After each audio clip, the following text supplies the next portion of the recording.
CBC News has learned Canada quietly hosted a meeting right here in the capital with officials from North Korea. Katie Simpson is here with the details. Hey, Katie, thanks for being with us. What can you tell us about this meeting? So this happened back in September, and there's a lot of attention right now on Kim Jong-un, who actually just showed up in Beijing for a 3-day meeting with China. It's expected he and Chinese officials are going to try and hash out some details for a possible another summit with U.S. President Donald Trump. Of course, the ultimate goal for the West and for the region is denuclearization of North Korea. And we have learned that Canada is quietly pushing that agenda and did so in a series of meetings held here in Ottawa with some North Korean officials who traveled to Canada back in September. A government source briefed me today and informed me that it was a delegation, 5 people. The most senior person was at the Director General level. They met with Canadian bureaucrats again back in September, and there were 2 main issues on the agenda from Canada's perspective. One was to push for denuclearization, which is something Canada does very publicly. The other is to push for greater support and greater respect of human rights in North Korea. When Canada does, it's rare that Canadian officials did have this conversation with these North Korean officials. There's not a lot of communication because there isn't a well-established channel of communication, because Canada has a policy right now. It's called it's a limited engagement policy that Canada limits how much contact it does have with North Korea. We spoke with James Trottier, who is a former Canadian diplomat who led 4 Canadian delegations into North Korea. He says Canada needs to do more when it comes to opening up the lines of communications so that Canada can actually play a role in trying to ease these tensions. What Canada's added value, as with other like-minded states, would be to provide our own sort of assessment and readout of developments in North Korea. That's our value added, because we would have first-hand knowledge about the developments in North Korea. So people would welcome Canada, I would say, and Canadian policymakers more at the table than they do now, because right now we have limited access and limited information. We have secondhand information. Foreign Affairs Minister Chrystia Freeland was not a part of these conversations. It was strictly at the bureaucratic level, but it's certainly interesting to learn that this delegation was here in Canada. Do you have any sense of whether or not, or to what degree, Canada's message at these talks, whatever it may be, actually got through? That's the big question, whether these officials went back to North Korea and shared any of Canada's concerns, because when it comes to the big global picture, Canada isn't the same force that the United States is. It's not the same force that China is. Canada doesn't play that same role on the world stage. It's also not seen as an intermediary because the United States does have its own sort of contacts in North Korea as well as with South Korea. But we spoke with Peter MacKay, who's a former foreign affairs minister under the previous Conservative government, and he says that any additional conversations with North Korea is a good thing, but any sort of expectations must be tempered.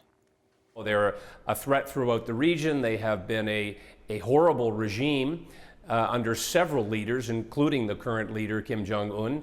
And so, again, for perspective, we have to take a hard look as to what possible outcomes could be achieved. And there are no plans right now, Vashi, for Canada to return the favor and send any officials over to North Korea. All right, thank you, Katie. Interesting story. I appreciate it. The CBC's Katie Simpson. So why would Canada arrange this meeting? Mary Escrinius is a former Canadian ambassador to South and North Korea. He's now a fellow at the Canadian Global Affairs Institute. Hi, Mr. Grinius. Nice to see you again. Good. Same. Thank you for coming in. So you just heard the details from Katie's story. How significant from your perspective is it?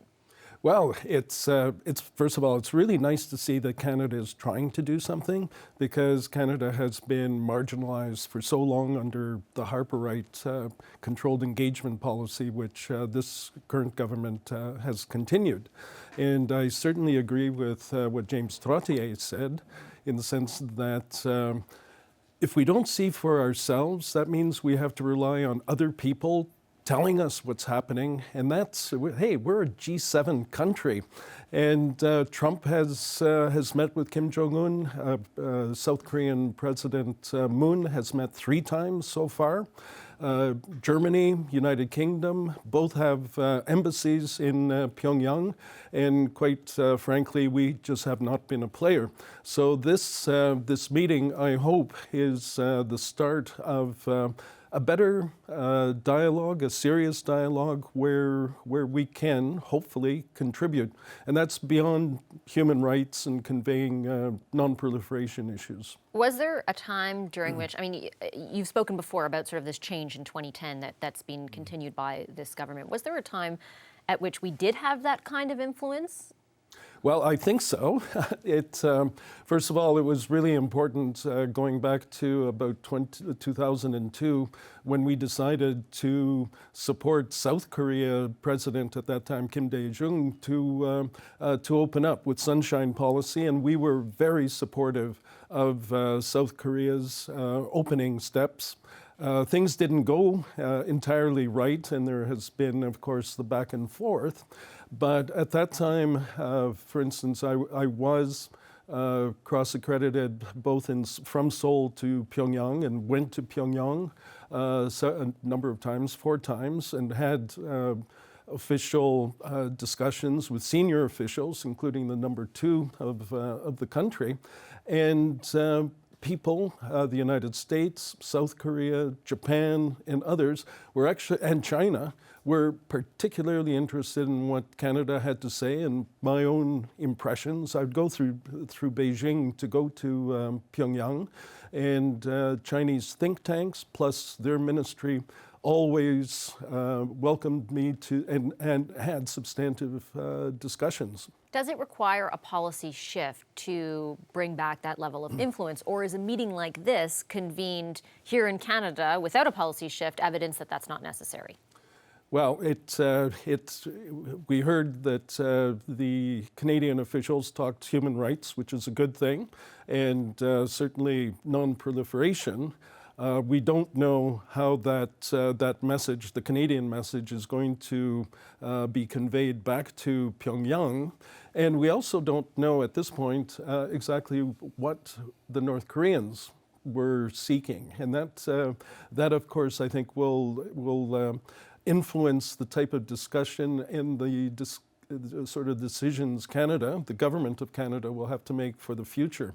But I think at least it's a little start, a modest start, and let's see how it proceeds. What's your read on North Korea right now, and especially its relationship with, for example, the United States, efforts to, or lack thereof, to denuclearize? I mean, it feels like a bit of a bouncing ball that we've been following for the past year. Lots of optimism after that meeting, tempered a little bit thereafter. There's a letter that came last week. What's your read? Well, 2018 was just a frenzy of, first of all, of summits, and also of declarations, including the statement by Trump and Supreme Leader Kim. So again, expectations were raised, but then, quite honestly, on the denuclearization side, and we don't even know how that is defined or how it's really interpreted by the North Koreans. Nothing has happened since that meeting in June. So again, it'll be really interesting to see what happens at the next meeting.